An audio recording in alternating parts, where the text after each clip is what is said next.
नमस्कार दोस्तों, आज की हमारी कहानी है वृद्धावस्था। कहानी अच्छी लगे तो लाइक ज़रूर कीजिएगा।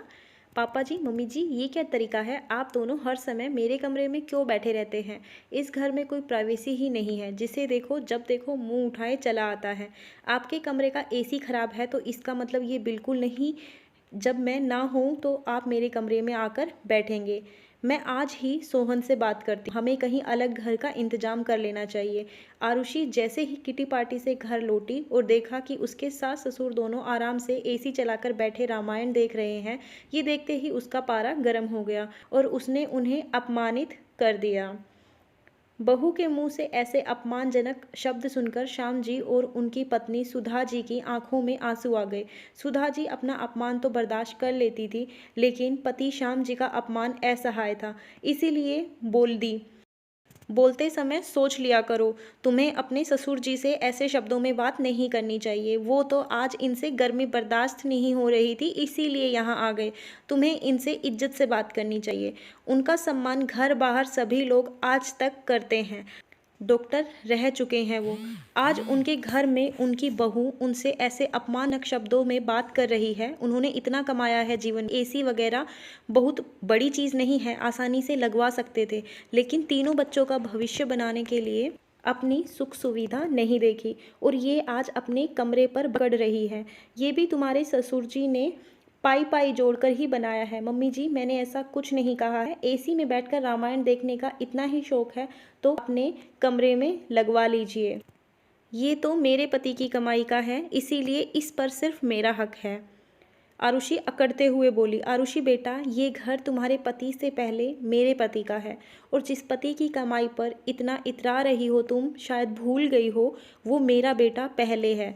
वो तो हम लोग उसे तुम्हारी हरकतों से अवगत नहीं कराते, वरना वो कभी अपने माता पिता का अपमान बर्दाश्त नहीं करेगा।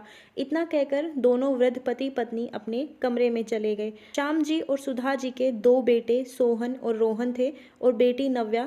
सोहन सॉफ्टवेयर इंजीनियर है, उसकी शादी हो चुकी है। उनके एक बेटा राहुल भी है। सोहन का परिवार अपने माता पिता के साथ उनके बनवाए हुए घर में ही रहता है। बेटी नव्या भी ससुराल चली गई है, वहाँ वो सुखी है। माता पिता के पास भी बराबर आती जाती रहती है। सबसे छोटा बेटा रोहन बाहर रहकर अभी पढ़ाई कर रहा है। श्याम जी अपने शहर के होम्योपैथी के जाने माने डॉक्टर हैं।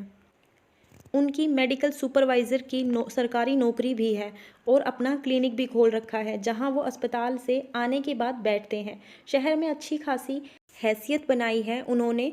तीनों बच्चों की ज़िंदगी संवारने में दोनों पति पत्नी ने अपनी इच्छाओं को भूलकर दिन रात एक कर दिया। आजकल उनकी तबीयत ठीक नहीं रहती है तो घर पर ही आराम कर रहे हैं। श्याम जी हमेशा अपनी पत्नी से कहते हैं, देखना, आज हम बच्चों के लिए कर रहे हैं, कल बुढ़ापे में यही बच्चे हमारे लिए करेंगे। तुम चिंता मत करो, हमारा बुढ़ापा बहुत बढ़िया गुजरेगा। सुधा जी हंसकर कहती है, ये तो आने वाला समय बताएगा। बड़ा बेटा सोहन भी अपने पिता के समान ही बहुत ईमानदार और भावुक है और अपने परिवार से बहुत प्यार करता है। अब कमाने लगा है तो उसकी यही कोशिश रहती है कि उसके माता पिता को किसी बात की कोई कमी ना रहे। लेकिन उसकी पत्नी आरुषि को अपने सास ससुर दोनों ही खटकते। वो आए दिन उनका अपमान करती रहती। वो दोनों भी घर की सुख शांति के लिए बेटे से कुछ नहीं कहते। आरुषि बोलते समय ये भूल जाती कि उसकी ये सब हरकतें उसका बेटा राहुल देख रहा है।